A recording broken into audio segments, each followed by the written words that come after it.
Since day one, since I recorded the very first Brinkley video that was out there, the question has come up, when are they gonna make something half-ton towable?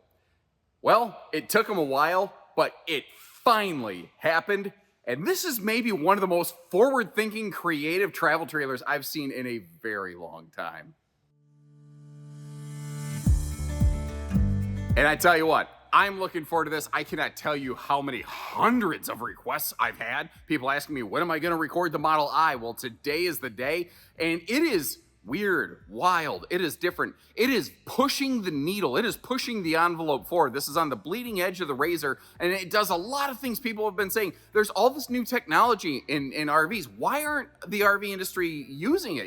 Well, this is one of the first times I've seen a lot of new things all implemented. Like, first of all, the sidewall construction of this is very different from even what you've seen at Brinkley. They're now using double ASDL, which first of all is very cool because they're trying to keep this half-ton towable, trying to keep it weight sensitive. The hitch weight isn't even blown out of control, even despite the fact that it's a drop frame front storage compartment like the Model Z Air, but they have a painted aluminum skin on this with like a 10-year warranty on it. And essentially, you're getting almost all the benefits of a big like Model G luxury fifth wheel paint package in a travel trailer without the extra 10 to 12 to 15 grand for the paint package. Factory standard on this. Not only is there the smallest, lightest Brinkley ever made, it's also the least expensive, yet still exceptionally highly well equipped. It has all the weather package stuff you've expected out of the other Brinkleys. They've got some really nice hand-cooped tires on this, along with the upgraded suspension package, anti-lock brakes, and electronic anti-sway. Both factory standard on this for towing safety as well. The living room looks and feels massive and wide open. It has just an incredible, interesting new take on a Dynesque version thing that I really like. They also went with a totally different entertainment system from what I think I've ever seen in any trailer very similar to this. And you might like it, you might hate it. It's one of those things that I think once you use it a few times, you'll start to appreciate it. The bedroom is amazing. They've totally reimagined what could even be possible with bedroom storage in this. The bathroom is terrific. I can stand in the shower despite being tall, and they used nothing but the Fajita Friday fume fighting fart fans. No dollar store 4-inch fart fans to be found. That's a lot of F's. That's a lot of alliteration, and we have a lot of camper to cover. This is 10 pounds of sugar in a 5-pound sack. And I am really psyched to see what you think about this. So as always, leave me notes, good, bad, ugly, in between. Let me know what you think about it. And I'm going to try to point out where it might have some positives, might have some negatives, and you decide if it's the right one for you. I am really curious to see what you think, though.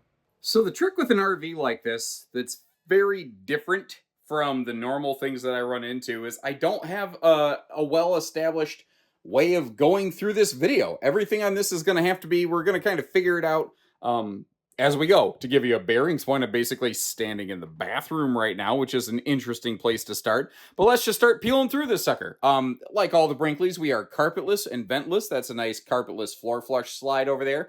And I appreciate the fact that they still made this taller than industry standard. From floor to ceiling, this is 6'9" tall. And that is tall enough that I'll be able to stand in the shower without my head being in the bubble, and they've matched that up with a nice longer bed. So this is half-ton towable, but still fits big American-sized people, which is very, very cool. We will come back to getting all the kitchen blown wide open in just a second. I actually want to zero in on this sofa really fast. Let me get over here around the corner. One of the things that I noticed is right next to it, they put like a motorhome plug. And what I mean is just, in motorhomes, you see these things that are household and USBs comboed together very often. You don't typically run into those in the towable industry as often, but I like them. They're just more expensive, so a lot of builders won't use them.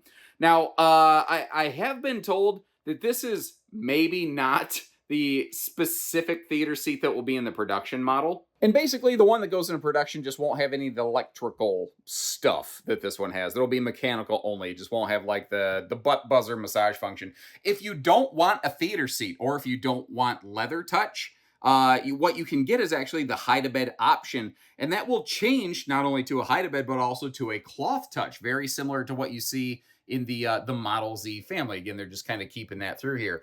But we've got to talk about this. We've got to talk about the entertainment system on this, because this thing, this Nebula projector, it's a smart unit, is it is pretty wild. First of all, it literally can be dismounted and used as a portable projector with a 2-hour battery life, or a 10-hour Bluetooth portable speaker. So you can literally take your projector with you on beach day and have music playing at your campsite. The other thing is, again, it is a smart unit. Like, we've got it hooked up to the local Wi-Fi here right now.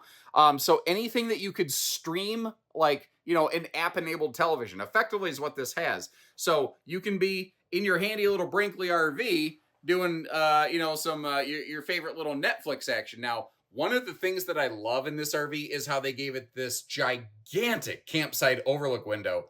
But here's the thing. That is also your entertainment center. So instead of a power televator, we actually have a projection screen. Now, I will also say, if it looks on screen the way it looks on the viewfinder, it feels very underwhelming. To the naked eye, even with some light pollution, like, I didn't turn off all the lights. I turned off a lot of the lights, certainly, because you're going to need to dim it down in the RV for this to be, you know, normally functional and viewable.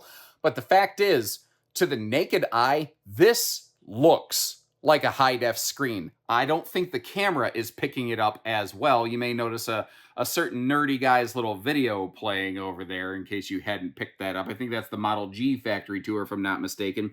But they also kind of re-envisioned what the dining arrangement could be. And be honest with me, when you saw that tabletop sticking out 2 seconds ago, did you think it was already extended? Because that's what I thought. When I first walked into this, I thought the tabletop was going to be the same depth as that countertop right there. And what I didn't realize is that it is literally double the depth of it, if not more. I mean, it pulls out phrasing a lot, so that if you can actually, if you're going to use it for dining, you can actually belly right up to the table. You can scoot right up to that thing the way that you would want to. Or if you wanted to, underneath the table and the counter there's actually some HDMI inputs in case you felt like doing something different. Because first of all, down below, it is just pure wide open storage. And I love how they threw a shelf in there to really kind of maximize the capacity. But if you I'm an idiot. If you notice over on the right-hand side, they left some power outlets and an HDMI run that actually will communicate with the projector screen. So let's say somebody wanted to bring, like, I don't know, a gaming console, or they had like a computer, you know, the brain part of the computer down in there. You can literally use the projector as an additional screen if need be. Like, it allows for some crazy, wacky, weird things that you just don't commonly see in the RV industry. But something that I fell in love with immediately. I am a sucker for big windows overlooking a kitchen sink. And I love the symmetrical look of this right here. Giving us the cabinets on either side, giving us that big window that does have a little breeze pocket overlooking that sink right there. I absolutely adore that. Now, there are some power outlets under the overhead cabinets here. You might notice the black outlets that are kind of sticking out against everything. And this is all solid surface kitchen counters as well, which is yet another of the more premium features that I was very pleasantly surprised to find in here. Another thing that was an absolutely massive surprise to me is also not the overhead cabinet storage, but the fact that under that big stainless farm sink, not only is there a nice open space for a wastebasket that you won't even need, I'll tell you why in a second, but that's dishwasher prepped. The Model Z fifth wheels, most of the time, are not dishwasher prepped. I think the 3300 is one of the only ones.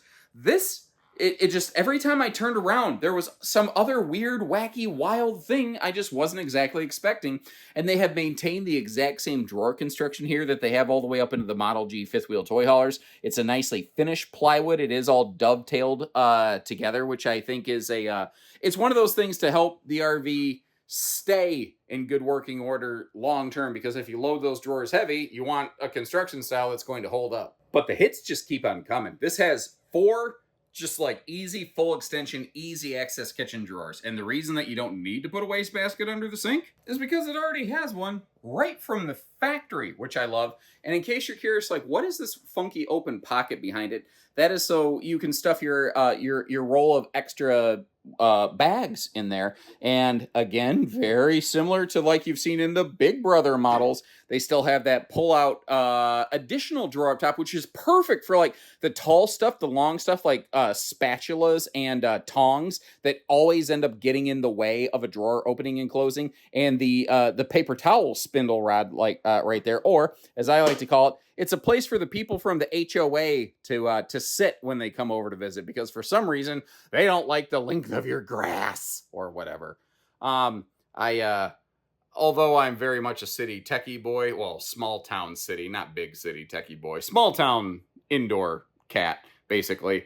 I don't know that I could live in an HOA. I don't know that I could live where somebody tells me what I can and can't do with my property. That's just me. Anyway, you may have noticed, though, we don't have a traditional propane oven. We do have a propane cooktop. What you have here is a full-on residential-sized air fryer, convection, microwave, 1, 2, 3 punch combo right there. And I always forget that is not soft close, and I always end up closing that harder than I should. So apologies there. Notice how they've gone with the canister style lighting up here, and in both the bathroom and the kitchen, you get the big rain sensing XL vent fans, like some crazy luxury fifth wheel. You're getting those kind of features in a half-ton towable travel trailer. And in case you're wondering what that clunking sound was, when I moved those chairs out of the way, I forgot they were there, and I just rammed one up my backside, which is not a feature I think most people would be looking for in an RV, but c'est la vie. Now say it with me, la vie. Classic dad joke. All right, just like all the Model Zs, this pantry here has adjustable, removable shelving. They include a power outlet inside of that so that you could use it for appliance, capacity if you are so inclined. And they are using the chest style freezer in this 12-volt compressor fridge, which is something you don't usually find in a lot of travel trailers. Now, if I'm not mistaken, this is in the 10 cubic foot family of 12-volt compressor fridges. But by having both chunks of the fridge up top and the freezer down below, the refrigerator section of this is significantly larger than what I usually find in a lot of travel trailers. Moving forward, our bathroom and our bedrooms both have sliding pocket privacy doors, and they are true pocket doors. You might actually notice how while you're traveling down the road, it pocket locks, popping and locking into the slide out over here. Moving forward, there's power outlets on both sides of the bed, and again, those are those combo plugs that are household and USB right here. I don't even know there's so many little doodads I want to show you in this bedroom. I don't even know where to begin. First of all, let's look at the window coverage. Now I've got all the lights blacked out in the shop that we're in right now. Obviously, you may have noticed we're simulating some night mode camping, but even with all the lights off outside, you can see how nicely lit up it is in here. And just, what is it? It's something like 72 square foot of window coverage on this. The window coverage is insane.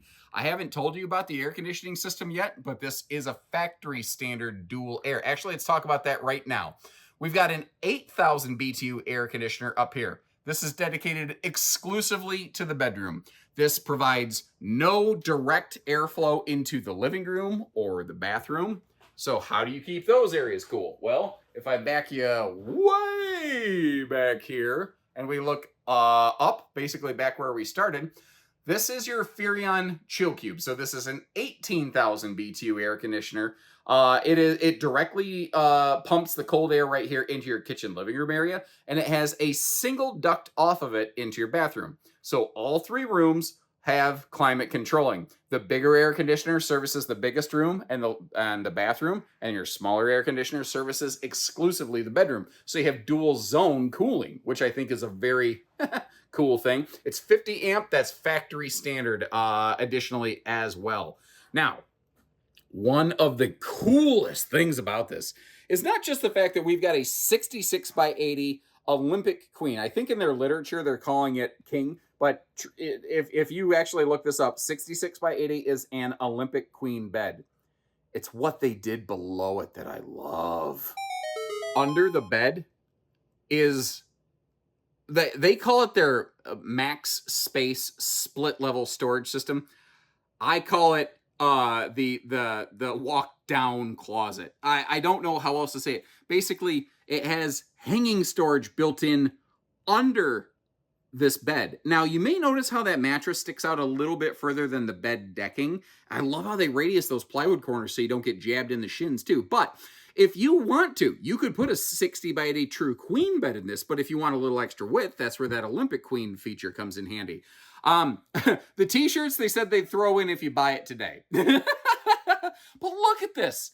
You literally, so what's going on here is, you know, we're walking on the main floor. Well, between the chassis frame rails, there's a bunch of empty dead pocket space that no manufacturer typically does anything with. So they built a recessed floor down into this thing, creating an additional storage opportunity that has kind of never been done before. And just to give you a frame of reference here, I've not practiced this. I'm walking backwards down steps blind, but this is, you know, me standing in this thing. I'm literally... This looks so weird. It feels so... I'm standing in the floor of a camper. But it's easy access closet space. It is so weird, but it works so well.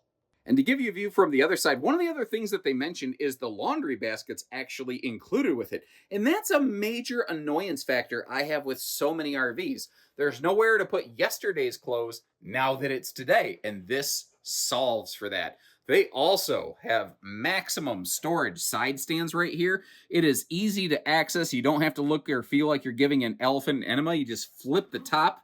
And, I mean, you could stuff... What would you stuff in there? That's maybe a dangerous question to ask the internet. But yeah, I'm going to give the internet a fill in the blank today. Let's see how badly my comment section explodes. And we're going to finish up looking at the storage. But before I forget... This does have a blackout privacy shade, and there's even a radiant sun blocker. So, like, you know, in the windshields of cars or motorhomes, people get those big silvery sun blockers. It has that built into the back side of that shade. Actually, all of the night shades in this RV have that feature to kind of block everything out. Now, you're going to see a cabinet style right up in your face, but I think that this will give you an idea for like the storage space that's back there. Also gives you a very up close and personal look at the magnet holdbacks and the hidden hinges on the pocket screwed lumber core cabinetry that you have going around here. Now, working our way over again, if you wake up in the morning and you want to be able to see what's going on outdoors, you're going to have a massive window. Currently, at basically at night, it's just acting like a window. Now, this corner over here is going to change, and I want to kind of talk and walk you through it. So once again, Brinkley's very good about using your input here. And one of the concerns that some folks had was, I don't want to have to lift my bed every single time I want to get to my hanging storage. And they went, all right, fair point. So this corner is going to change. What's going to happen here is you're still going to have dresser drawers. It's going to squish downward a little bit. And instead of being just open air up here, because when I first looked at it, I'm like, oh, that must be your TV hookup location. But then I realized this across, I'm in weather person mirror view this way. This is the weather person on those green screens. That is not easy, by the way. That takes some skill. The TV goes over here above those J hooks. So that corner, this is going to get closed off, and the upper section will be a hanging storage compartment with bonus hanging storage in the, as I call it, step down walk-in wardrobe under the bed. So you're going to have two hanging areas in this bedroom, plus the dresser space here, plus the cabinet space above my head, plus the side stands. And while that's not like the same as a gigantic fifth wheel with a slide out, considering this is half-ton towable, potentially, not too bad back here, actually, overall, I think.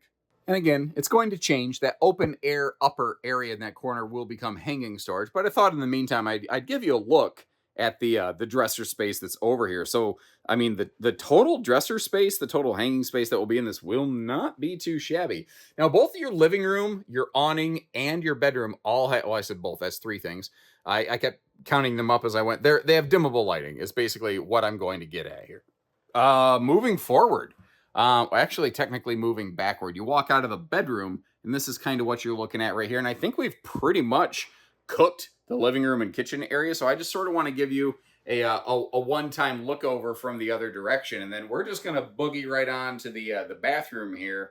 The bathroom is going to be very travel accessible because your slide's not going to block that. What I'm not sure is if your bedroom will be travel accessible given the slide out arrangement. I'm going to make a prediction. I don't think it will be, but we'll go from there. Those are those chairs that are rammed kind of up my backside, by the way. Obviously, they fold up and you can get them out the way if you want to. But one thing I have noticed, I thought it was a little bit interesting that there's not a window in the entry door, but on the same token, I mean, if you need campsite window coverage, tell me this RV doesn't already have plenty of campsite window coverage. And remember, you have that giganto window in the bedroom as well. This might be one of the only times that I don't care that it doesn't have a window in the entry door. I don't know. That's just kind of my take on it. Anyway, moving on from there. Unfortunately, there's no way you're not going to be able to get a full-on blah look at me in the bathroom. So, hey, there we are. I do love the backlighting around that mirror, though. For me, it just gives it such a light and bright feel. And, you know, when I'm doing my makeup routine in the morning, it's really nice to have that really good lighting, Rebecca.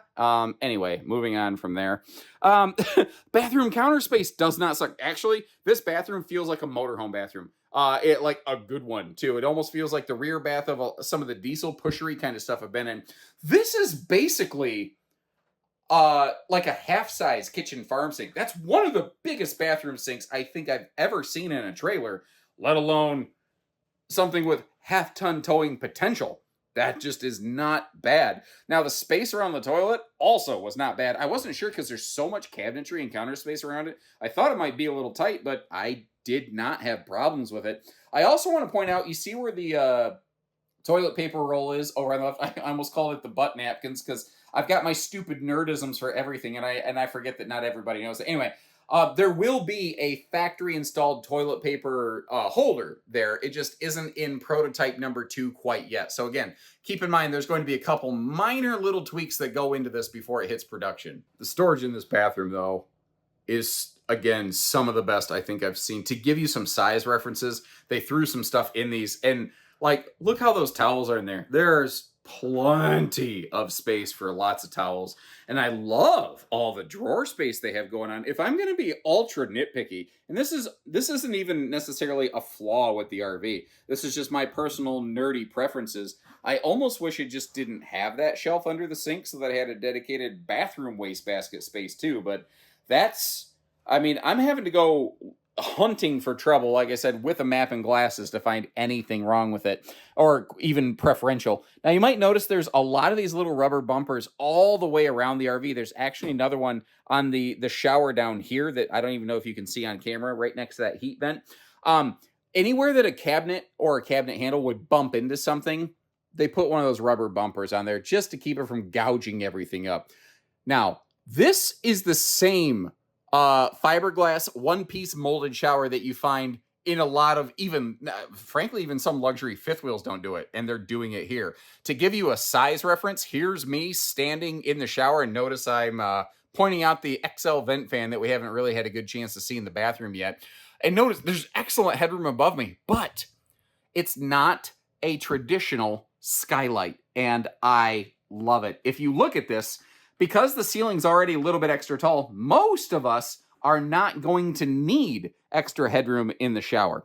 So what they did, that a skylight would provide. So what they did is they still created that extra cavity up in there. If you're even taller than me, like if you're 6'3", if you're 6'4", maybe 6'5", you might be able to still fit up in there.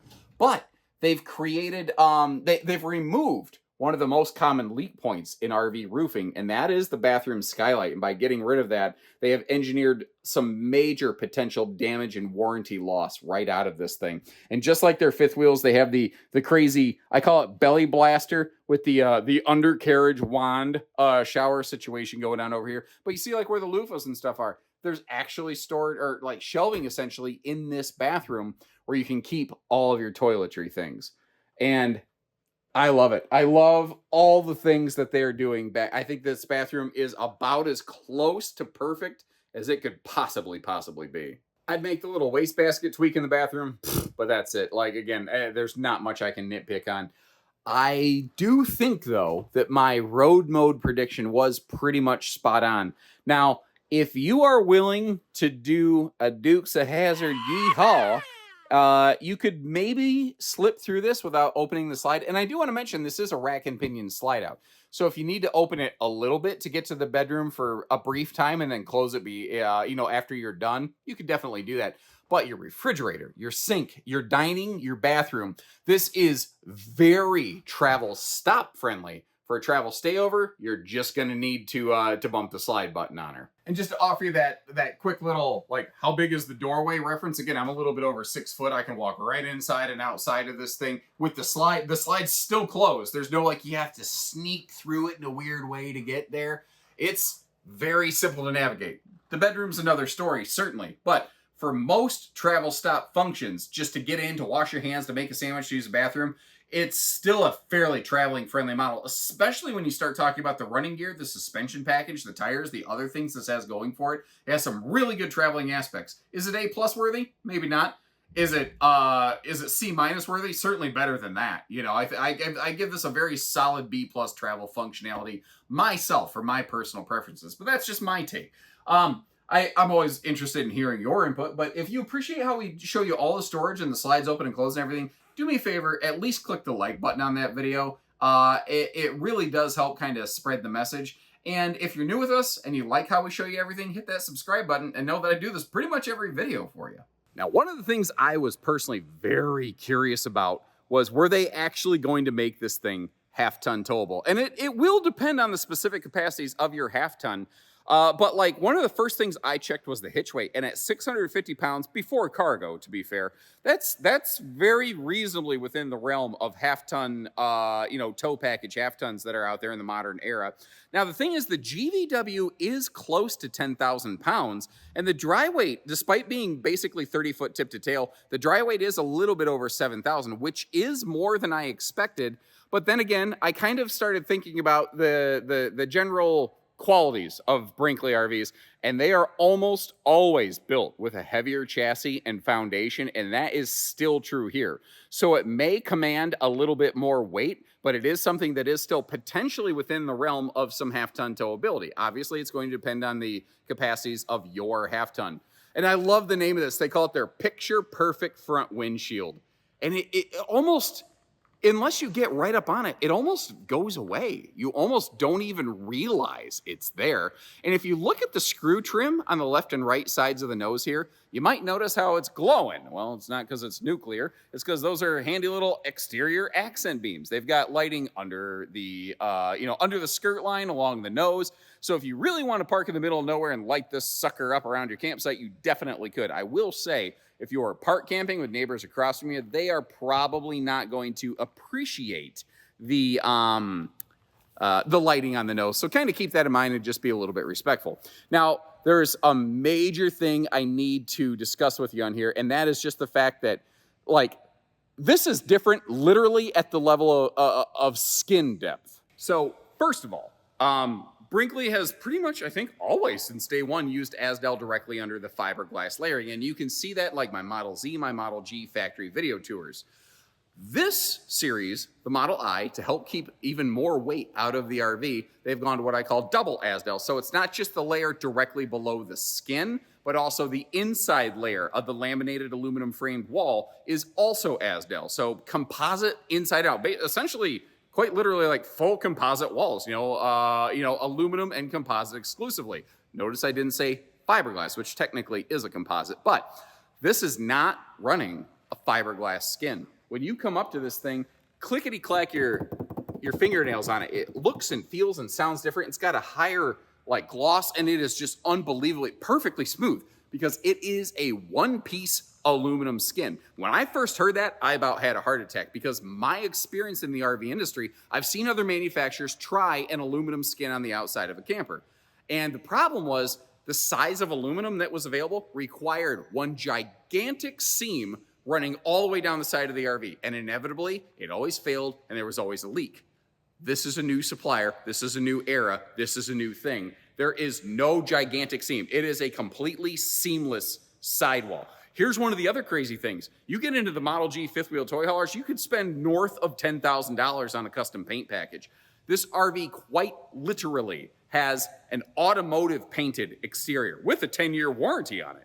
the way that this is going to continue to look amazing over time, it'll be awesome. And I think a great example of that, if you can get out there in the used RV market, find a camp light or an old StarCraft Star Stream, you're going to have to look hard because there weren't that many of them made out there. But you could find one of those things that is very old and still looks virtually brand new today because of the way that that paint package holds up over time. This thing is going to continue to look great, and it cleans so much easier than like a common corrugated aluminum sidewall RV.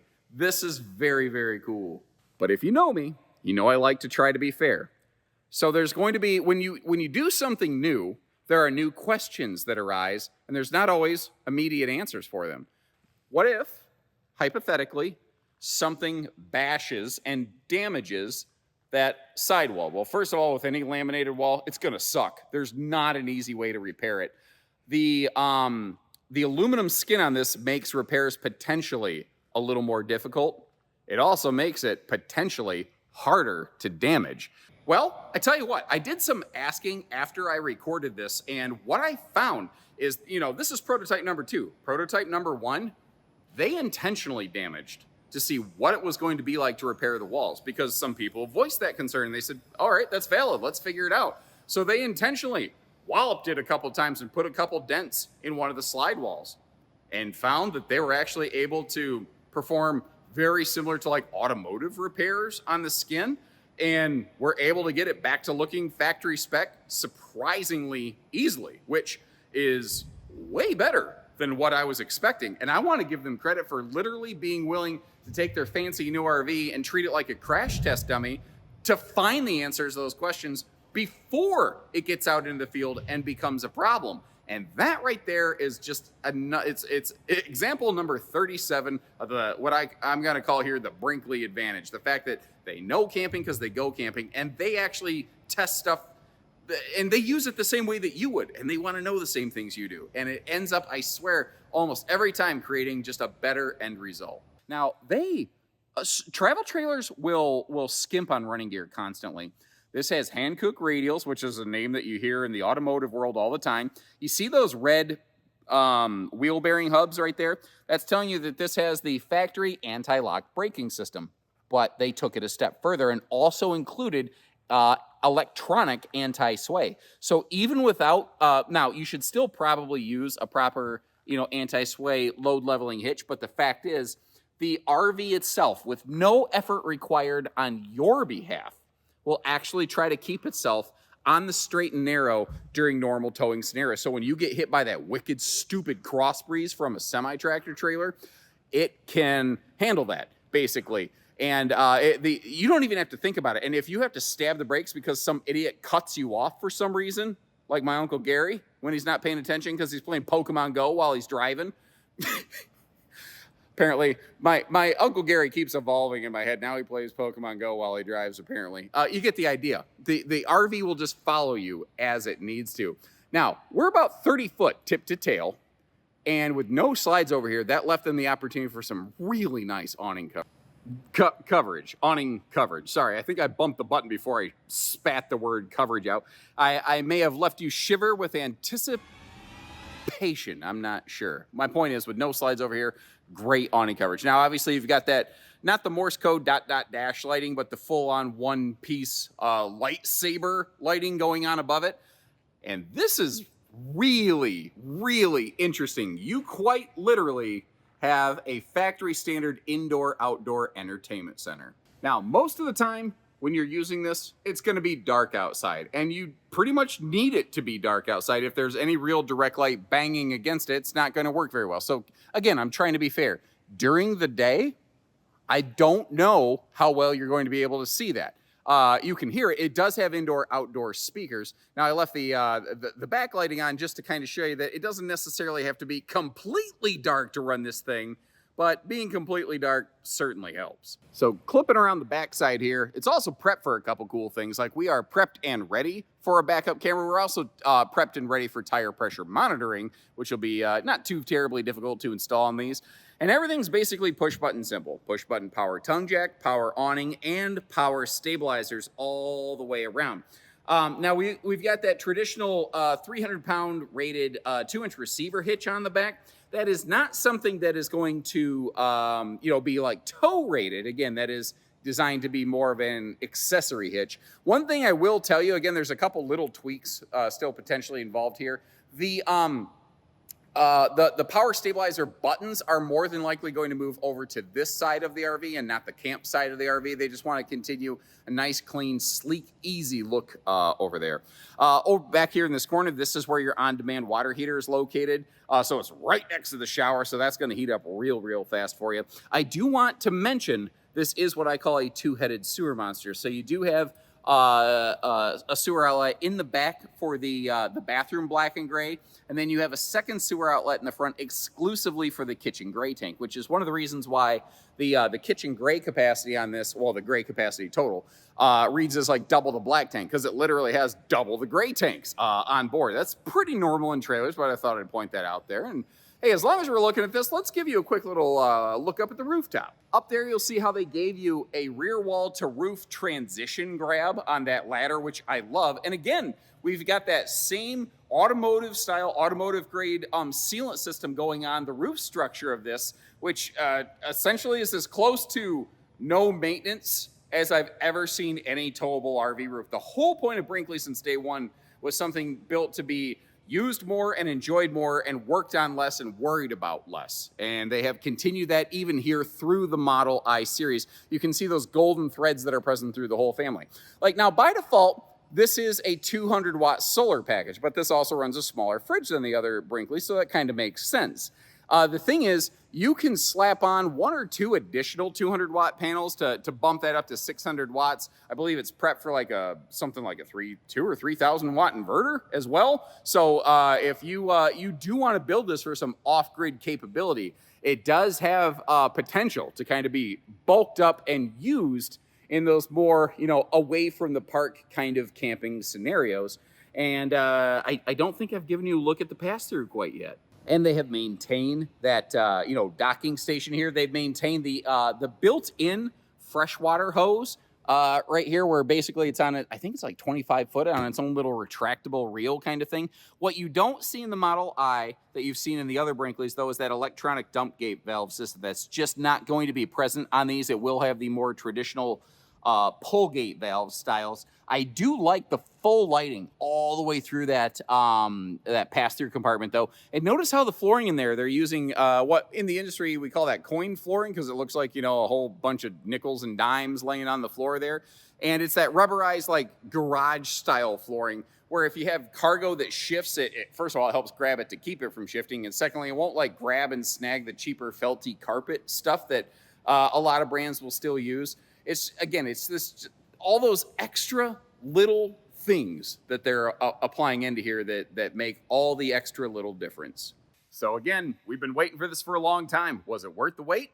What do you think about it? This feels, for maybe one of the first times, like you sort of have started to understand what to expect from Brinkley RV. It's been about 2 years that they've been out now, and you sort of understand the DNA of these now. And then they go rewriting the script once again in a way that I certainly did not expect. And I'm pretty close to the heartbeat of this thing. And I'll tell you, they had my eyebrows going up kind of like they are right now, pushing my hairline back ever further. Now, as I always do, I will leave you links in the video description. You can double check MSRP and availability. We are not able to publish a discounted sale price in the case of this RV, but we don't sell for MSRP. I just want you to understand that the number that you see on our site is not like the final figure that you're writing a check for. We can do much better for you than that. Also, I would normally say, I'll leave you links to some of the other things. Like I might look up a video to like a Z-Air trailer, but this is a very different thing. So I'm not sure what sort of similar kind of floor plans might exist out there and what I can look up for you. But if I can find 1 or 2, I'll do my best to point them out to you. Until next time, though, thanks again for tuning in. And I appreciate all the feedback that you're leaving here, because we are getting that back to the factory. You may actually notice when the video first comes out that the Brinkley folks may be active in the comment section themselves. That really is the factory. That's not some creepy bot or something like that. So when you're ready, we're ready. Take care, stay safe, have fun, and happy camping, everyone.